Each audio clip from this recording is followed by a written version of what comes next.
Okay, let's talk business ideas. I've had a lot over the years, and as you can see, I wrote them all down for you to understand the different ones. These aren't even all my ideas, these are just the ones that I actively tried.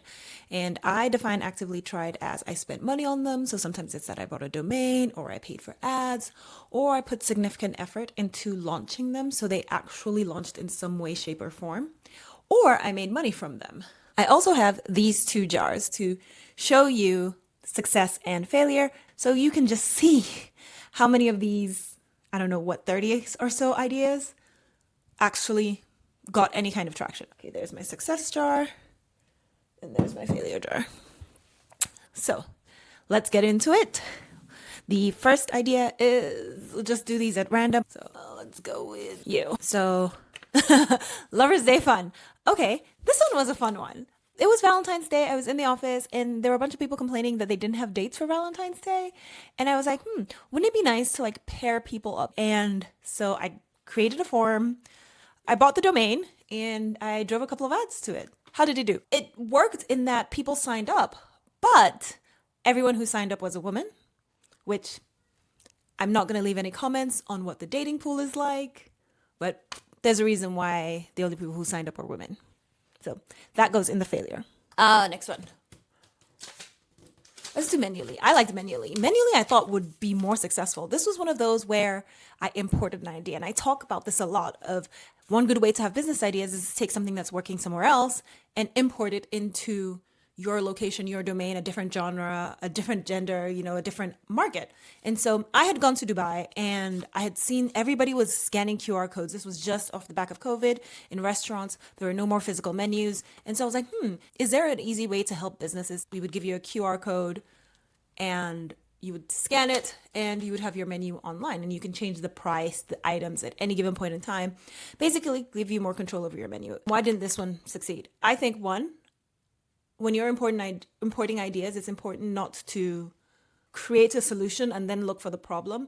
I didn't speak to any restaurant owners. I just did it because the cost to do it was so low. I was just like, I might as well build the thing and then try to sell the thing, which is an effective way to validate a strategy. Don't get me wrong, but oftentimes if you do that, you'll find that nobody really wants your solution. And so after people signed up and then I started calling them, I realized the alternative was so cheap that they would only ever use a free version of my menu making service and it didn't make sense to pay for it.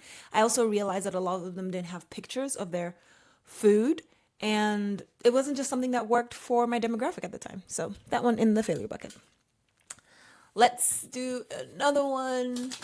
What is this one? VHS to digital. This is actually also a fun one. A lot of my ideas seem to be so fun. Or at least I have fun. And I guess that's the whole point of this channel is that doing these things are supposed to be fun. Like these are fun side quests. Can they build real wealth and real business? I believe so. But the process of discovery, the process of building is supposed to be fun. You're not supposed to put yourself under pressure. So you're going to see a lot of like fun little cute ideas in here. Okay, so what was VHS to digital?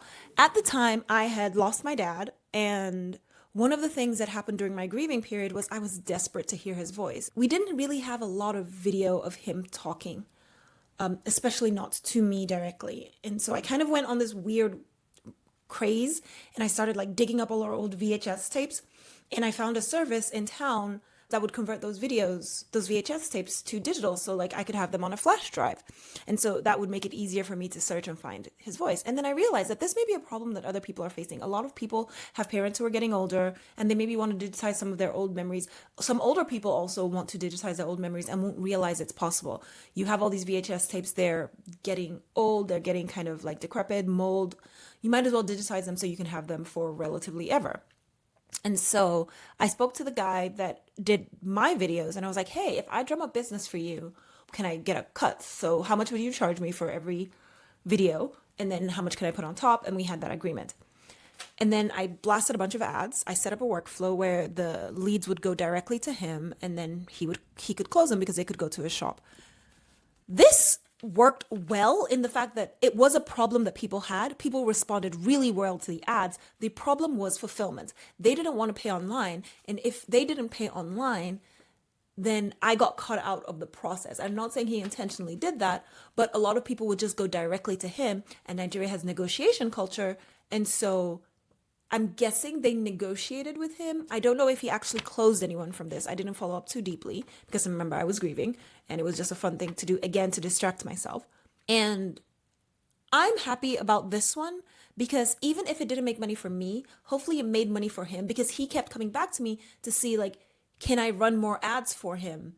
And he wasn't willing to pay that because I think he figured out that he could just go take an online course and learn to run ads for himself. But if I had doubled down or if I was in the headspace to turn this into a business, this could have been a real business. So I don't know whether to put this in the success or fail pile. What do you think? Tell me in the comments whether this should be a success or a fail. I'm going to put it aside. Okay, next one. Okay. Ha, Nunderly. This is going to sound incredibly stupid. But at some point, I realized that peanut butter is just grounded peanuts. And I was trying to lose weight at the time, and every peanut butter was so loaded with sugar that I was just like, I'm not having this. And so I started to make my own peanut butter. And then I would take that peanut butter to work in little jars. And when my colleague saw it, and she was like, you should sell this. A lot of people are also trying to lose weight, and they're looking for healthy proteins and fats. And so you could sell this. And so we went to the market, bought a bunch of jars. We bought a bunch of peanuts. We found a wholesaler in the market and we made our own peanut butter and we added flavors. So we had a chocolate flavor. We had a spicy one, which I really like because in Nigeria, there's a spice called yaji. It's spicy sweet. Peanuts are a big ingredient in that. So it was really good. We sold a bunch of bottles. We had a website, we had an Instagram. You can probably still find it if you don't believe me. If I can find it, I'll put a link in the description and you can kind of check it out if it's still there. But we got people to sign up to get samples. And off the back of that, we got quite a few orders. But we worked in consulting at the time, and that is a very, very, very demanding job. So we couldn't scale it the way we wanted to. And then she ended up being moved to a different country, and I definitely didn't want to do it by myself. So not only I'm putting in the success pot because if we had kept going, it would have worked. Our first success. Woohoo! Okay, next one. Startup hacker. This is an interesting one. So if you cannot tell, I have always loved business ideas and thinking of them and building them. And because I'm a product manager, figuring out if an idea is worthwhile to build is a huge part of my job. And so I wanted to take that out and like disseminate that information to the masses. And so everyone could have this information so people could realize that they didn't have to build grand business ideas and, like make $1 billion, but you could make money if you applied the principles of product management to your business when you are starting, in how you come up with ideas, how you validate them, how you test them for cheap. And I'll make another video about that in the future. But basically, I took everything I knew and everything I've read, because if you know me, I'm constantly reading about business and consumer psychology and how businesses are made.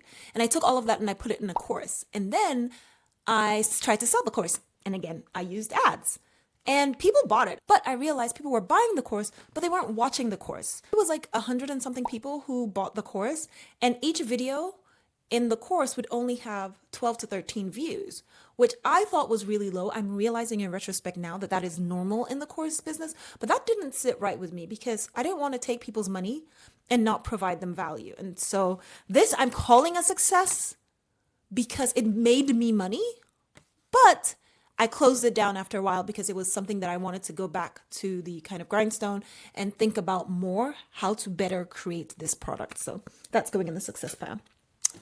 Next one. Sample box. Another one, fun one. Again, this comes from my idea, take from other places and import it. So sample box was the idea that businesses want new customers and customers want to try before they buy. And so basically it was a subscription service where people could sign up every month. They would receive a box and it would have samples from different brands, and brands could reach out to me and pay to have their samples in my box. That was a business model. And one of the things that I very quickly realized is that because we don't have sample culture in Nigeria, a lot of companies didn't have a process for creating samples. And so I ended up spending a lot of time trying to create the first batch of samples, and I realized I have a full-time job. This is not sustainable. So I had to shut it down, not because I don't think it would have been successful. We didn't even get that far. It's because I just wasn't willing to put in the work, which is another thing that you'll find here. And sometimes that's okay. You don't have to solve every problem all the time. Like, honestly, you can realize that this business can be profitable, but it's not for you in some way. You're not willing to put in the work, and that is okay. I'm called the cozy capitalist for a reason. I like soft life. I like to enjoy the things I'm doing. And I realized at scale, I wouldn't enjoy this, or in order to do this, I would have to hire or spend too much money. And there wasn't a way to validate it in a way that I was willing to do. Does that make sense? Yeah, hopefully. So I'm putting that one into failure just because I didn't actually go forward with it. Okay, next one. 3dprints.ng. This was an interesting one. If you cannot tell, I have a 3D printer. You can kind of see it right there. There's a 3D printer. My toxic trait is that whenever I have a new hobby, I first try to figure out how to monetize it, which is bad. Do not do that. But I got this 3D printer because I thought it would be fun, but it was kind of expensive. So I was like, what can I 3D print to make money? And that's what 3D prints was. And I ended up deciding on cookie cutters because we have party culture in Nigeria, a lot of bakers, a lot of people baking. And I thought, I could make cookie cutters for bakers and see if they wanted different shapes, different sizes. I paid for ads, drove traffic towards it, set up a website. Met not a nibble, not a nudge. I don't know why. Even till today, I can't tell you why. Maybe it was a website, maybe cookie cutters, they're used to buying them, or maybe people just don't want interesting or unique shapes. I don't know. It just didn't work. So, yeah, failure. Okay, next one. This one I kind of cheated. I looked at it. Haunted house. This is one of my favorites. And I've talked about this in one of my previous videos. Is I love a good haunted house. And so when I moved back to Nigeria, I really missed that because there were no haunted houses. And one day I was just like, why not? How hard could it be? And so I was just like, you know what? I'm going to do it. And I'm going to invite a couple of my friends. And then from inviting a couple of my friends, other people were like, hey, I would like to come. This sounds fun. And then I was like, okay, are you willing to pay ticket fees? Because it's going to be expensive to set all this stuff up. And people were like, yeah, we'll pay something. And I was like, people might be willing to pay for this. And so I turned it, my first haunted house. I set up an Instagram page. I started posting. I ran ads because I always run ads because it's the fastest way to validate your ideas. If you have a full-time job and you have a little bit of income, instead of buying your coffees for a month, you can spend $100 and run ads to an idea and see if it works. And it took off, I think, because it had the propensity to go viral. So people were talking about it because it was the only one of its kind. Nigeria has superstitious culture. So it was just like, oh my God, are we going to get eaten or like whatever? Like, I don't know. Either way, it went really well. I made about 4 months salary in a single night in profit. So after all my expenses, and I kept running it for 5 years. It shut down during COVID. I started it back up. Why did I stop? I moved to the UK, which is where I am now. And so it wasn't sustainable. I'm probably going to try to sell this business. So let me know in the comments if that's something you'd want to know about. Like if I end up selling it, how much for? And I can deep dive into the numbers of what made this so profitable. And you can look at the ads and all that good stuff. Because I still think I have some of my Excel sheets. And this whole thing was run with like a website, a payment page for tickets, and Excel sheets. That's it. And it's probably one of the best profit makers that I've ever done. So definitely success. Okay, next one.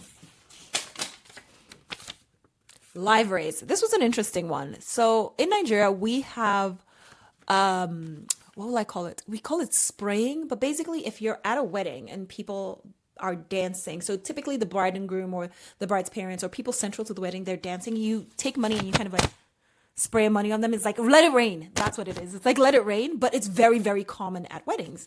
And during COVID, nobody wanted to do that because COVID. And I was like, what can I do to capitalize on that and kind of bring back that kind of thing? And so I built the system that every time you would transfer money to, because we have really good instant payments. So every time if you wanted to give the couple something, you could donate on Live Raise and it would show it on a screen. And so I set up an Instagram page. I, again, drove some ads. You guys are going to get tired of me saying that. And tried to see if anybody would be interested in this. And I was targeting people at weddings. Not a nibble, not a bite, because, and this is why it's important to understand the psychology behind why a certain phenomenon exists.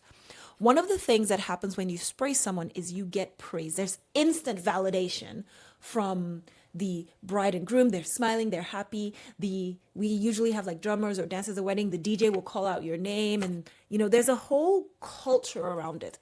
And Live Raise abstracted a lot of that away in a way that isn't possible to duplicate with technology. Maybe if you were in like VR or the metaverse or something, or it would have worked, but it failed spectacularly because I did not consider the hidden kind of motives, the things that people may not say outright, but the hidden motives that kind of drive people to do this kind of behavior that wouldn't translate well into a digital form. So epic failure. Next up, easy print. This was a dumb one. Some of my ideas are so dumb. You know how sometimes you want to print something, but you don't have a printer? This was basically you email it to us and we will send a dispatch with the printed documents to your house. I don't know why I thought this would be a thing. I genuinely don't, because it sounds so dumb now that I'm saying it. But at the time, there were so many documents that I needed to print and I didn't want to like leave my house for. So maybe if I had done it differently, I think by the time I built the website, I realized it was stupid, but I bought the domain, so I did spend money on it. And I was just like, you would just go to like a print shop or something. It would be annoying, but you would do it. And by the time we had set everything up, I realized this is dumb. Okay, next one.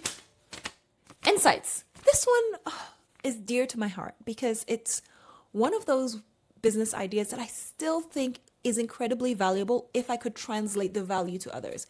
Basically, I wanted to create data surveying techniques. So you reach out to me, you want to do some market research, and we have a pool of people who can take surveys. And I've seen this model be successful other parts of the world. I've even seen people build it in Nigeria. I don't know how successful they are. I can probably check. But I didn't have the resources to get this off the ground. I had a full-time job. It was hard to acquire business customers who wanted that insight because the kind of people who were doing this were tended to be really top level, like banks, for example. These are companies that I didn't have access to. So enterprise type companies, Procter and Gamble, Johnson and Johnson, I couldn't get in those rooms, even though I could acquire the people who want to take the surveys. And those people have the funds to just run their own market research, which is what they were doing. So it was a really difficult thing to pull off as an individual.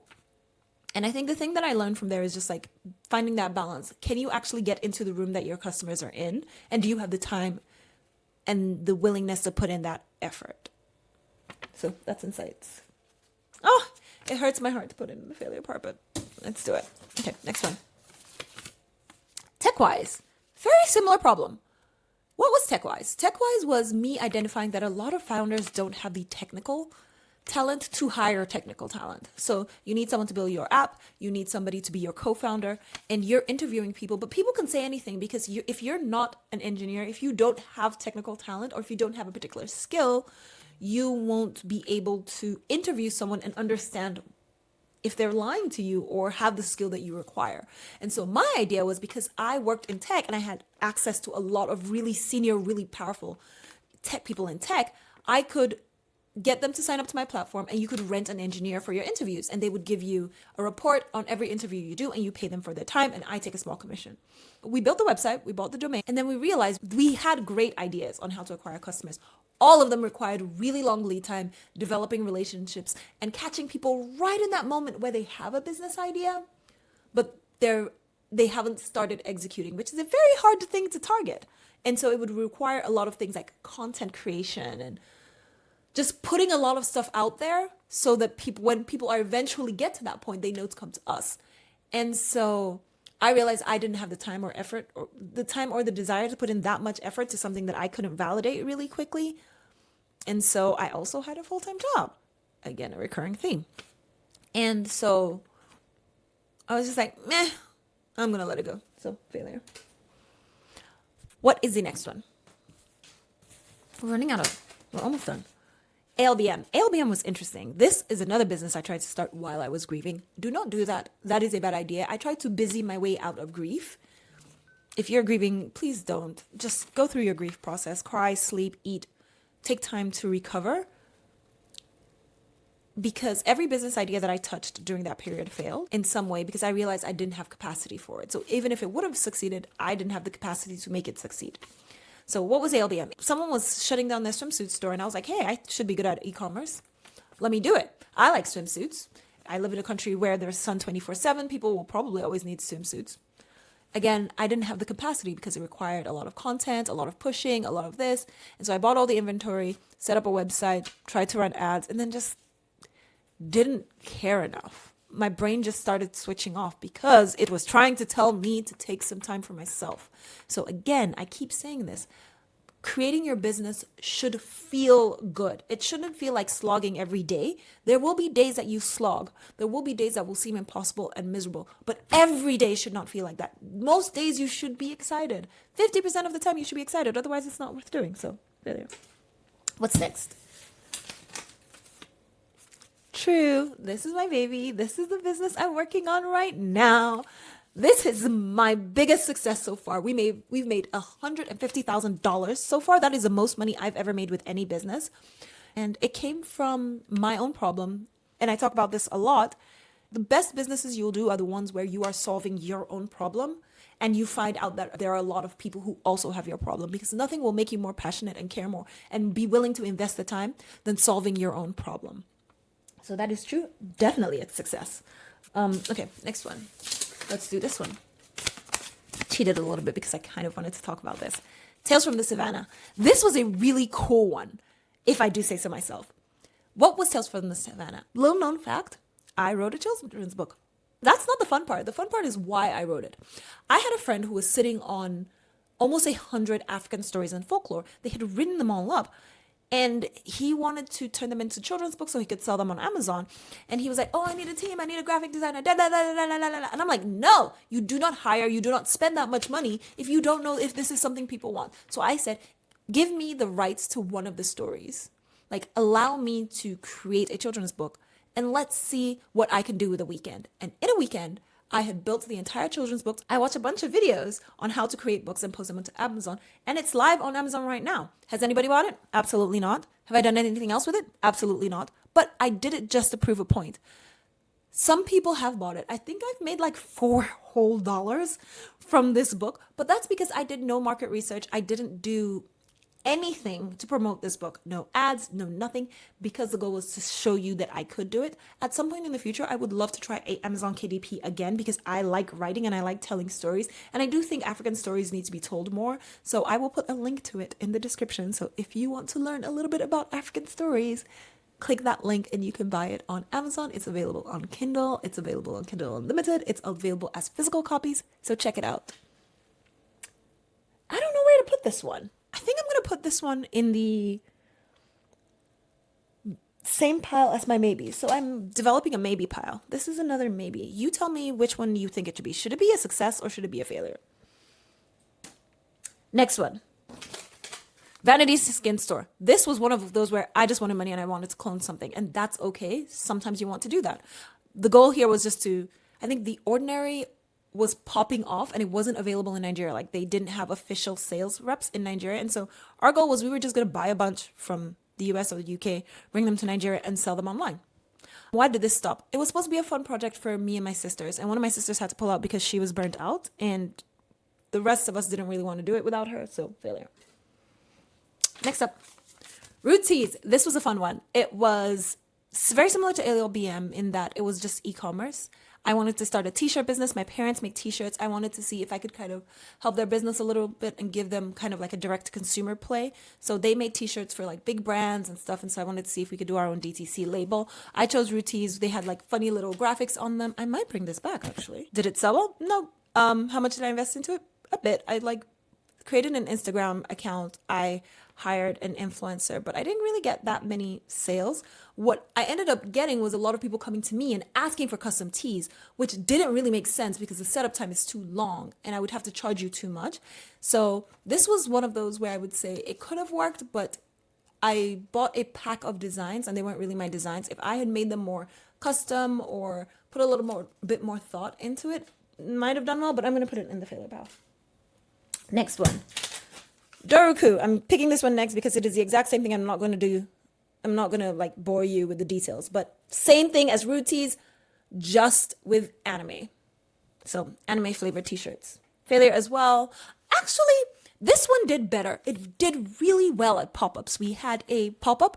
If I can find the video, I will put it somewhere here, where we would sell the merch. And that did really well, but online, it didn't do well. So actually, this one will be a success because this one, I understood the niche a lot better. Did it make me $1 billion? No, but it made me a little pretty penny every time we did a pop-up. The website didn't do too well, but here.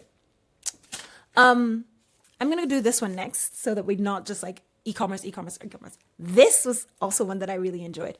This was Mingle. I wrote an article on Medium and I posted it on Twitter and it blew up. Like I had to shut down my Twitter because I got overwhelmed with DMs. And basically I talked about how to make friends as adults. And it was something that really resonated with people because at the time, I didn't know it yet and I didn't have the language for it, but there was a loneliness epidemic and we still are in that loneliness epidemic where people are looking for connection. And so me and my best friend, we set up Mingle as a way to connect people in a way that felt more organic. So it was basically a dinner party that you could come to. We kept the ratio half men, half women. And you would come, you would leave your phone at the door, and we had like fun games and puzzles, and the goal was to interact. And if at the end of the night you wanted to connect with someone, be friends, that would be great. What went wrong with it? We did it, I think 3 times. Each one was profitable, but allow me to go on a rant. This is why I say the loneliness epidemic isn't completely self-inflicted, because I would get lots of men in my DMs when I wrote the article, and a lot of people in the comments agreeing with this problem, but it was impossible to get men to show up for this thing. They would buy the tickets and then not show up. They would just not buy the tickets. We would say there are 10 or 15 slots available. The female slots we sold out in minutes. Like it sold out, and the male slots would like eventually sell out maybe like the day before, and then maybe 20% of the men wouldn't show up. Like 2 or 3 of the guys wouldn't show up, which threw off the dynamic. So we wanted to go back to the drawing board to figure this out. I'm going to call it a success because I didn't lose money, which is kind of a low bar. But I do think if I had stayed in Nigeria and if I hadn't been hit with grief, because it happened right before I lost my dad, and if I had been more focused, let me say that, then it had the potential to be a really cool community if we could figured out the men problem. But men do better. So success. Salad.Africa. This was an interesting one. This was supposed to be a website building service for people because I work in tech. A lot of people were like, hey, can you help me set up my website? Da, da, da, da. And I was like, you know what? I'm just going to formalize this process. I didn't have the time, energy, or resources to go source clients for this. It is a profitable business. People make millions off it every day, but I just didn't have capacity. I don't know whether to call this a success or failure because it did make me some money. Like anybody who approached me and said they wanted a website, I would just put them on this platform and have recurring fees from them. It didn't make me that much money, and I don't think I lost money. But it was also the platform that I used to build websites for all these ideas. And if all these were paying me, then maybe it would have been profitable, a lot more profitable. But they were all my own ideas, so it was a mechanism. So I'm going to not put this in either bucket because this was more a tool for my use than a business idea, even though I did try to push it as a business idea. Next one, paper. Paper was a cool one. I liked this one. I genuinely thought this one would be successful. I don't know why it wasn't. So, context. In Nigeria, there are a bunch of online selling platforms. There's Congo.com, there's Jumia, and people are usually, like here, there are people selling on multiple sites. This was supposed to be an inventory management system where all your orders would feed into this system and you could manage your account through here. The process of building it would have been super complicated because we didn't have any integrations. But what we did was we built a landing page that basically illustrated this is what the product will do, and then we drove traffic to it. And people weren't really interested, and I don't know why. Maybe because it wasn't a big enough problem, and maybe they weren't making that many sales from online, but we couldn't even get enough people to call to ask to sign up. So we just kind of junked it, and that made me sad because I really wanted it to work. If wishes were horses, right? Product Pro site. This was an interesting one. I'm a product manager, so I spend a lot of my time studying the psychology of tech, for lack of a better word. Why are some apps addictive? How to build good products? What makes good businesses? And I distilled all this knowledge, and I wanted to share that with startup founders because I was having this thing, because I worked in payments, I would see a lot of early stage businesses, and I would try out their websites or their apps, and the user experience would just be so horrendous that it would make me physically angry. And so I thought I could turn this into a service where I would reach out to a bunch of people and be like, hey, I will review your product and show you everything that's broken, everything that's not working, da da da da da. I started DMing founders on LinkedIn, but it was an interesting problem. When I build products, I build with all these things in mind. So I don't have a baseline of saying I can take your store from this to this. And so it was very difficult for me to communicate the value, which is one of the things that started me on the rabbit hole of how do you build an irresistible offer? And I couldn't make this offer irresistible because I didn't have the knowledge of how to at the time. Hopefully, I'm learning that now. So definitely going into the failure pile. 2 more. Let's do eeny, meeny, miny, mo. Eeny, meeny, miny, mo. This one. Lash serum. Another e-commerce play. I love lashes, but I only have like 6 of them. I don't know if you can tell. And I wanted to make my lashes grow. And so I found Latisse, which is available in the US and in the UK, and I wanted to bring it to Nigeria. The problem was I don't think anybody else had this problem. People would just go get fake lashes, and there were not enough people who had my problem. So I set up a website, set up a domain, set some traffic. Didn't get really much interest, so failure. And the final one, Hallyu.co. This one is near and dear to me because as an anime watcher, I'm always struggling with things to watch. Like, what do I watch next? And usually I get my recommendations for other people. And so I thought, wouldn't it be cool if there was an app that let you do that? Find people who watch the same things as you and like the same things as you and use theirs to kind of build a recommendation engine for what you should watch next, and then also help you find people in your community that also like the same anime you like, so you can create anime communities, because anime can be pretty isolating and lonely. At the time, who knew it would blow up the way it has now? I built a landing page and drove some traffic to it, and people signed up. Got a lot of people who were interested, but I didn't have the technical skill to build the app. This is probably one where is going to go in my maybe pile, but this is probably an app I'm going to try to vibe code, because this I think will lend itself very well to vibe coding, and I can build an app around this. Don't steal my business idea. I'm going to see if this will work, and maybe that will be another video in the future. And we'll see if it does well. And you can watch me go through this process of validating ideas and how do I think they'll work. So yeah, that is the final one, guys. Those are all, 20 something business ideas that I had for myself over the course of the years. And just to show you, this is our failure bucket. Which one do you think has more ideas? Look at the difference, guys, between success and failure. And this is not even all my ideas. These are all just the ideas that made it to a level where I could talk about them because I performed actions on them. This is why I say it's so important to just constantly be generating ideas and trying them out. You never know which ones will hit. So these are all my failures. Let's count them together. 1, these 2 are stuck together. 2, 3, 4, 5, 6, 7, 8, 9, 10, 11, 12, 13, 14. And if I count all of these as failures as well, 15, 16, 17. 17 failures, and 1, 2, 3, 4. 3 where I didn't lose money, and 3 where I made some kind of profit, and only 1 that crossed the $100,000 mark. This is why I'm a firm believer that you should just keep pushing. Just keep trying different things, experimenting, make the game fun. And that's what this channel is all about. How to turn making money into your hobby. Then keep following along, because I talk about this stuff, and let me know in the comments what you would like me to talk about next. Subscribe to the channel to learn how to make fun. Subscribe to the channel to learn how to make money fun. Jeez, why couldn't I say that? Ciao. O double. Bye.